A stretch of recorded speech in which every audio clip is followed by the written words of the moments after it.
হইলো চোখ ক্যামেরা হালাল হারাম জেনে খাওয়া। 2 নাম্বার হইলো তাহকিক করে খাওয়া, এখানে না কোথা থেকে আসলো। 3 নাম্বার হইলো আল্লাহ তাআলার হুকুম জেনে খাওয়া। 4 নাম্বার হইলো এই খানা খাইয়া আমার যে শক্তি হবে আমি আপনার ইবাদতে কাটাবো।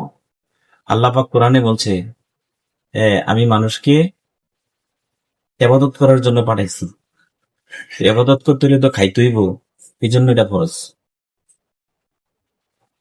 আল্লাহ পাক বলছেন কুলু আশরাবু হানিয়াম মারিয়া, তোমরা খাও এবং পান করো সুস্বাদু এবং পুষ্টিকর খাবার।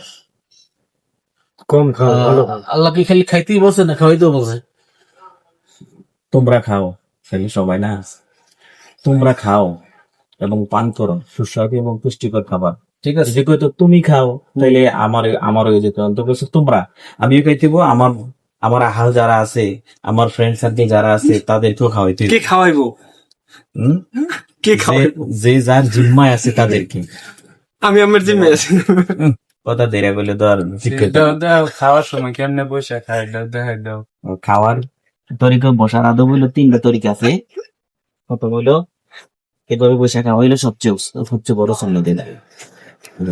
এইভাবে না বসতে পারলে এখানে উঠে বসতে হইব। এভাবে না বসতে পারলে দোনাটু ফালাইয়া বসা। এভাবে না বসতে পারলে এই 3 ভাবে। এভাবে না বসতে পারলে যদি কোনো মাজুর থাকে লোকটা, তার যদি কোনো সমস্যা থাকে তাহলে সে আরাম করে বসবে।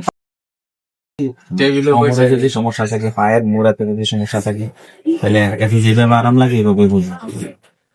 কিন্তু খানার যে ফরজগুলার দিকে খেয়াল রাখতে হবে আর কি ঠিকভাবে। আলহামদুলিল্লাহ, আমার অনুভূতি হচ্ছে আমি ফার্স্ট টাইম এই রোমানসিয়ার মধ্যে আসছি, কিন্তু খানা খাইছি, রোমানসিয়ার খানা বাইরে অনেক খাইছি। তো আমার কাছে খুব ভালো লাগতেছে, যেহেতু আমরা এখানে আইসা প্রথমে একটু ইসলামিক আলোচনা করলাম। ইসলামিক আলোচনা করলে যেরকম সোয়াব, শুনলেও এরকম সোয়াব। তো এই আলোচনাগুলোর উপর যেন আল্লাহ তাআলা আমাদেরকে আমল করার তৌফিক দান করে, সকলে বলি আমিন। আমিন। ওকে, থ্যাংক ইউ।